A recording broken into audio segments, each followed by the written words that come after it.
What's going on, guys? It's Bruce Mattson, your host of the show, Metric Scout Fantasy Football, and today I'm going to go over my must-draft quarterbacks. This isn't a ranking. This isn't a play on value. Well, you can say that intrinsically, but these are my must-draft guys. I've been drafting all off-season, and these guys I've been drafting off and on my teams this whole entire time, and I'm sharing information with you guys.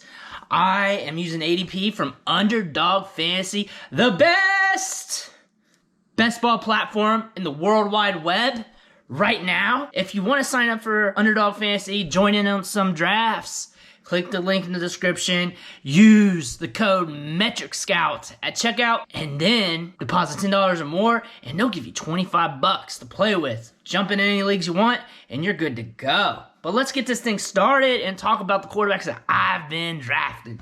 So, Dak Prescott.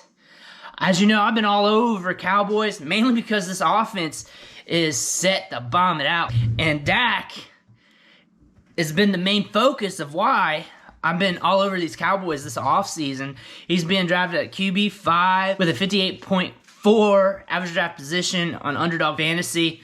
I think he's got more upside than where he's being drafted at, even though he's being drafted up pretty much close to his ceiling. During the only 5 weeks that he played in last year, he had 3 QB1 weeks where he was the top 5 quarterback. Led the league with 222 pass attempts, and second in the league with 1,034 completed air yards. Had a 99.6 QB rating, and then this offense for the Cowboys was humming. Like I said in the other videos, 20.7 seconds ran between plays, fastest in the entire league. At that rate, that pace, that allows skill players in the offense to be able to produce more points. That gives them more opportunities to score more points. They also had a 66% pass rate, very high. And with him slinging the rock this year, with a full season, with Amari Cooper, CeeDee Lamb, and Michael Gallaudet, the upside's through the roof. I know the leg injury is going to make some people uncomfortable, and the price tag's kind of high considering he missed almost the entire year. But I'm drafting him with confidence. I'm also not scared. I don't believe he's going to be losing any of his Konami code. I still think he's going to get some red zone looks. He's going to take off with the ball when needed, giving you a solid floor. So Dak Prescott is a must-draft guy for me. My next guy, and I'm going late. I'm going late round QB for these next 2 guys because that's how I like to roll. It's not often I'm paying up for quarterback. So think about this prior when I'm talking about Dak Prescott, that I'm paying up for him. That means I really like him. I love to draft my quarterbacks late, and it's a value play for me.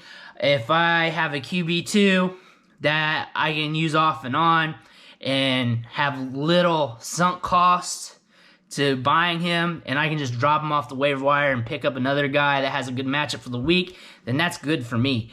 And this guy that I'm drafting is Ryan Fitzpatrick, going off the board as QB23, 150.6 average draft position. So it may come time for your league, and he may not get drafted at all. Or you're the last guy to draft quarterback in your league. Everyone else has 2 quarterbacks. You're waiting for the last round, and you're pulling the trigger on Ryan Fitzpatrick. I love late round guys like this because the sunk cost is not going to prevent you from dumping him for a better option that's on the waiver wire for the week, and it allows you to make moves. You're not stuck with him. You didn't put a ring on that finger. You're not married to Fitzpatrick. And there's some good things in his profile. Last year, he averaged 8.2 air yards per attempt, so he slings it downfield. He had 3 QB1 weeks with the Dolphins. He had 6 top 15 weeks, which is good. Top 15. Remember, the drop-off between a back-end QB1 and a mid-tier QB2 isn't much. That's why we're interested in these late round quarterbacks. They're low cost, and the value you get from them is very comparable to those mid-range quarterbacks that everyone else is drafting. So that's why we're interested in them. And now he's with the Washington football team.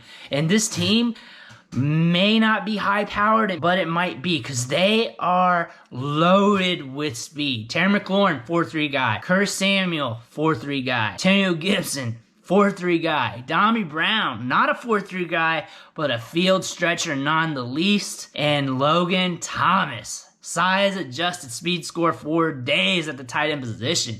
So they're going to be playing full court basketball this year.